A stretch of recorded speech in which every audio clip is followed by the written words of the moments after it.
Everyone is looking extremely closely at the Bitcoin ETF demand to determine, of course, where Bitcoin's price might be headed.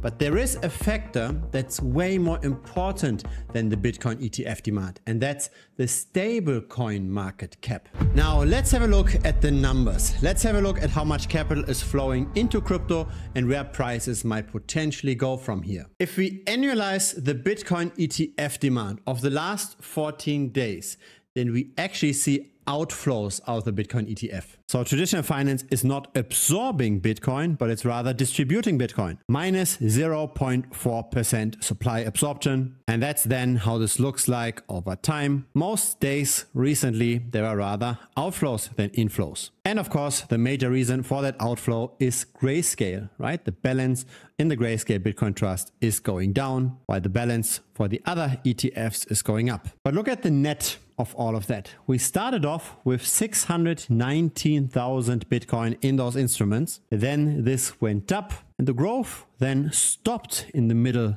of March of this year. For more than a month, we haven't seen any net inflows. Now let's see how many dollars it took on average to get this up. We are currently at a balance of 834,000 Bitcoin, and we started with 621,000 on the 11th of January. So that's the number of Bitcoin that got absorbed. And at the current price of roughly $66,000 per Bitcoin, we are looking at inflows of roughly 14 billion. And here's the interesting part.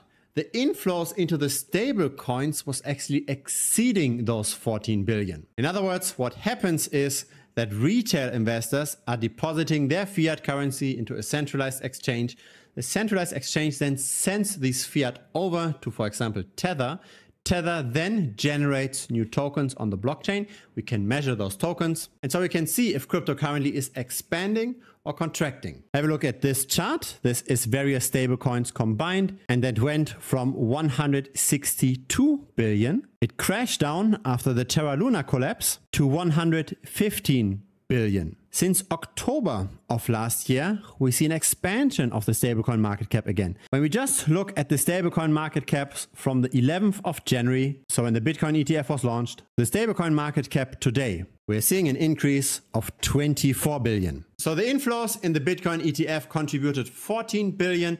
The inflows into the stablecoin market cap, so the deposits on centralized exchanges, etc., it's 24 billion. So the stablecoin market cap expansion is actually 71% more important than the Bitcoin ETF demand. And we can see how this continues to go up. And so what can we learn from this? We see that the demand from traditional finance actually doesn't matter so much. It's still the retail investors that deposit with centralized exchanges, that deal with centralized exchanges, that matter much more. And we also know how retail isn't necessarily that interested in Bitcoin, right? Most people that use Binance, they don't just want to buy and hold Bitcoin, they want to trade with altcoins. In other words, what I believe is going to happen is that Bitcoin dominance might be somewhat falling, but what's even more important is I believe that the altcoin dominance is going to go up. So this is the percent of crypto that is in Bitcoin. It's 55%, and this is going up recently. We are in a somewhat stable trend.